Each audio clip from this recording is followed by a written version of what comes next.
السلام علیکم ورحمۃ اللہ وبرکاتہ۔ الحمد للہ رب العالمین واشہد ان لا الہ الا اللہ وحدہ لا شریک لہ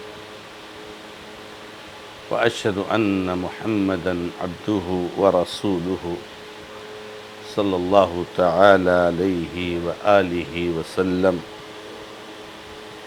اعوذ باللہ من الشیطان الرجیم، بسم اللہ الرحمن الرحیم۔ ان الذین کفروا بآیات اللہ لہم عذاب شدید واللہ عزیز ذو انتقام۔ ان اللہ لا یخفی علیہ شیء فی الارض ولا فی السماء۔ معزز اور موقر مشاہدین و مشاہدات، سلسلے تفسیر قرآن کے اس مبارک پروگرام میں آپ کے سامنے سورہ آل عمران کی آیت نمبر 4 کا آخری حصہ پیش کیا گیا ہے، اور اسی طرح آیت نمبر 5 آپ کے سامنے پیش کی گئی۔ اس میں اللہ رب العزت نے فرمایا ہے، بے شک جن لوگوں نے کفر کیا اللہ کی آیتوں کا، ان کے لیے سخت عذاب ہے، اور اللہ تعالی زبردست غالب ہے، انتقام لینے والا ہے۔ بے شک اللہ تعالی پر کوئی چیز پوشیدہ نہیں ہے، نہ زمین میں اور نہ تو آسمان میں۔ معزز و موقر ناظرین و ناظرات، اللہ رب العزت نے اس سے پہلی والی آیتوں میں جب یہ بیان فرمایا کہ رب العالمین نے کئی کتابوں کو نازل فرمایا، تورات کو نازل فرمایا، انجیل کو نازل فرمایا، قرآن کو نازل فرمایا، وغیرہ وغیرہ،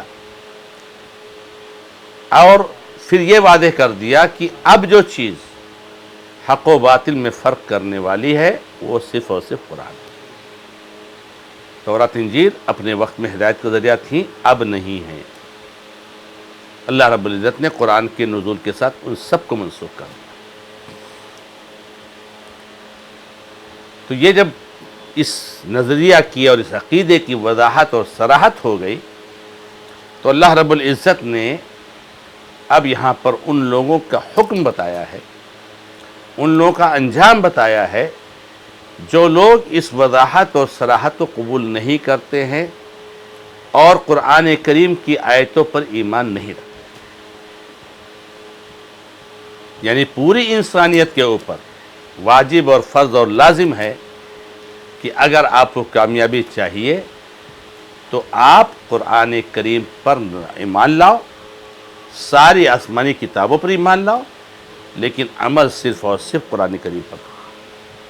اسی کو اللہ کے نبی علیہ السلام نے اپنی مبارک حدیث میں فرمایا ہے، جس نے فرمایا ہے کہ میرے بارے میں، میں نبی ہوں اللہ کا، مجھ پر قرآن نازل ہوا ہے، جو کوئی بھی سنتا ہے، چاہے وہ یہودی ہو چاہے نصرانی ہو، اور پھر مر جاتا ہے اس حال میں کہ مجھ پر ایمان نہیں لاتا ہے، مجھ پر جو کتاب نازل کی ہے اس پر ایمان نہیں لاتا ہے، وہ جہنمی ہے۔ اسی کو اللہ نے یہاں فرمایا، ان الذین کفروا بآیات اللہ، بے شک جن لوگوں نے اللہ کی آیتوں کا انکار کیا ہے ان کے لیے سخت عذاب ہے۔ جہنم یہ اللہ رب العزت کے عذاب کا گھر ہے، سخت سے سخت عذاب دیا جائے گا۔ جہنم میں اتنا سخت عذاب ہوگا کہ انسان تڑپے گا، چیخے گا، چلائے گا، بلک بلک کر روئے گا، خون کے آنسو بہائے گا، لیکن چاہے گا کہ دنیا میں اس کو واپس کر دیا جائے، لیکن نہ تو اس کے عذاب میں ہلکا پن ہوگا اور نہ اس کو مہلت دی جائے گی، نہ اس کو جہنم سے جھاڑا جائے گا۔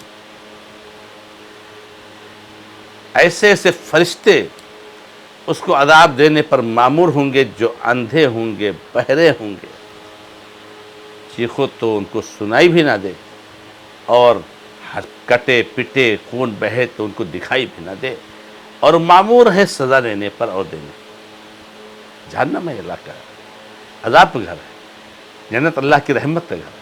اللہ اس کے ذریعے سے اپنے بندوں پر رحم فرماتا ہے، موحدین پر رحم فرماتا ہے۔ تو جو لوگ قرآن کریم کا انکار کرتے ہیں ان کے لیے سخت عذاب ہے۔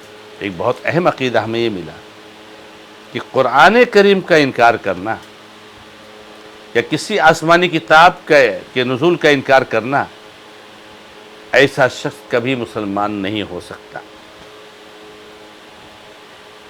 گرچہ انسان کتنا بھی دعویٰ کرے کہ اس نے اللہ رب العزت کی توحید کو پہچانا ہے اور اس پر پختہ رہا ہے، کبھی کسی کے سامنے سر نہیں جھکایا ہے، کبھی شرک نہیں کیا ہے، لیکن نہیں، شرک اگرچہ نہیں کرتا ہے لیکن کتاب کا انکار کرنے والا کافر ہے۔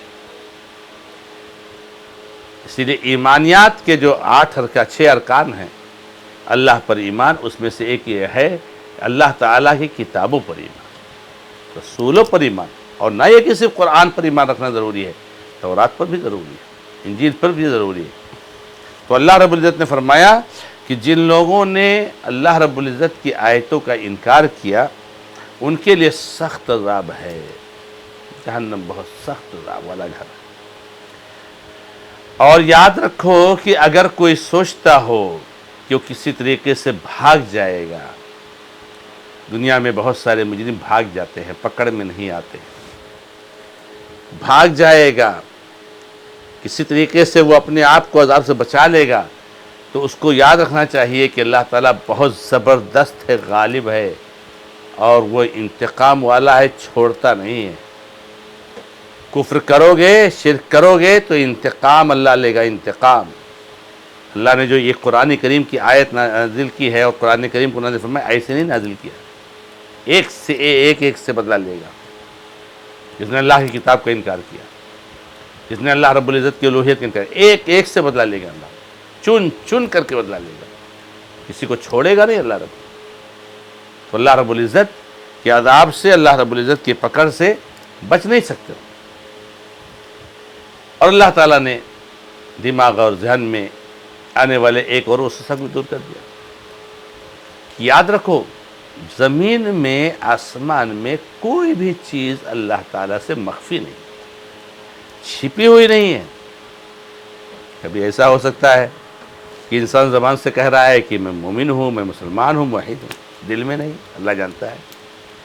علیم بذات الصدور، دلوں کے راز کو جاننے والا ہے۔ جس راز کے بارے میں آپ کی بیوی کو بھی نہیں پتا، جس راز کے بارے میں آپ کی ماں کو بھی نہیں پتا، جس راز کے بارے میں آپ کے اولاد کو بھی نہیں پتا، اس راز کو بھی اللہ رب العزت جانتا ہے۔ تو اللہ تعالیٰ ہر چیز کو جاننے والا ہے۔ تو اللہ تبارک تعالیٰ پر کوئی چیز چھپی ہوئی نہیں ہے۔ اگر دل میں کفر چھپاؤ گے، جسے منافقین کرتے ہیں کہ ومن الناس من یقول آمنا باللہ وبالیوم الآخر وما هم بمؤمنین، کہتے ہیں ایمان لائے لیکن حالانکہ وہ مومن نہیں ہے، دل میں کفر چھپا ہوا ہے، زبان سے اسلام کا اقرار کرتے ہیں۔ اللہ تعالیٰ کے اوپر یہ چیز پوشیدہ نہیں۔ اے لوگو، اس کے علاوہ تم دنیا میں جو بھی عمل کرو گے، اچھائی، برائی، لوگوں کو دکھا کے کوئی عمل کرو، بند کمرے میں کرو، اللہ رب العزت سے کوئی چیز چھپی ہوئی نہیں۔ رب العالمین ہر چیز کو دیکھ رہا ہے، جان رہا ہے۔ اس کو کہا ان اللہ لا یخفی علیہ شیء فی الارض ولا فی السماء، نہ تو آسمان میں کوئی چیز ہے، ہر چیز کو جاننے والا ہے۔ اللہ کے نبی علیہ السلام نے رب العالمین کے علم کی مثال دیتے ہوئے فرمایا، اللہ رب العزت اس کالی چیوٹی کو جو کالی رات میں کالے چٹان پر چل رہی ہے، کالی رات میں، اندھیری رات میں کالی چیوٹی کالے چٹان پر چل رہی ہے، اس کو دیکھنا ممکن ہی نہیں۔ رب العالمین اس کو دیکھ رہا ہے، اس کو جان رہا ہے، اور اس کے چلنے کی جو سرسراہٹ ہے اس کو سن بھی رہا ہے۔ یہ اللہ رب العزت کی عظمت اور قدرت ہے، یہ اللہ رب العزت کی طاقت ہے کہ رب العالمین پر کوئی چیز پوشیدہ نہیں رہتی ہے۔ تو رب العالمین ہر چیز کو جاننے والا ہے، لہذا اس میں دعوت ہے اس بات کی کہ لوگوں دیکھو، اللہ رب العزت کی مخالفت مت کرو، نافرمانی مت کرو، اللہ تعالیٰ کے اطاعت گزار بندے بنو، رب العالمین کے فرما بردار بندے بنو، اللہ تعالیٰ ہر چیز کو جاننے والا ہے. ظاہر میں بھی رہو نیک، باطن میں بھی رہو نیک، دل میں بھی نیکی، زبان پر بھی نیکی، اعضاء اور جوارح پر بھی نیکی. تو یہ اللہ رب العزت نے ہمیں اور آپ کو سب کو دعوت دی ہے، اور اس طریقے سے اس عقیدے کی وضاحت فرمائی ہے کہ جو لوگ یہ انکار کریں گے ان کتابوں کا، اس لیے ان کتابوں پر ایمان لانا ضروری ہے. سارے کتابوں پر ایمان لانا ضروری ہے، لیکن عمل صرف قرآن کریم پر ہوگا. تورات اللہ کی کتاب ہے، موسیٰ علیہ السلام پر نازل کی گئی تھی، اس میں آج بہت سارے کھجبر ہوئے ہیں. انجیل اللہ تعالیٰ کی کتاب ہے، عیسیٰ علیہ السلام پر نازل ہوئی تھی، اس میں آج بہت سارے کھجبر ہوئے ہیں. یہ ایمان عقیدہ رکھنا ضروری ہے، اور تورات پر قرآن پر عمل کرنا ہے. تو اس طریقے سے اللہ رب العزت نے ہمیں اور آپ کو ترغیب دلائی ہے. رب العالمین سے دعا ہے کہ اللہ تعالیٰ ہمیں اور آپ کو قرآن کریم کی عظمت کو سمجھنے اور عمل کرنے کی توفیق عطا فرمائے. ھذا ما عندی، اللہ تعالیٰ عالم. الحمدللہ رب العالمین، وصلی اللہ علی محمد وسلم تسلیما کثیرا. السلام علیکم ورحمۃ اللہ وبرکاتہ.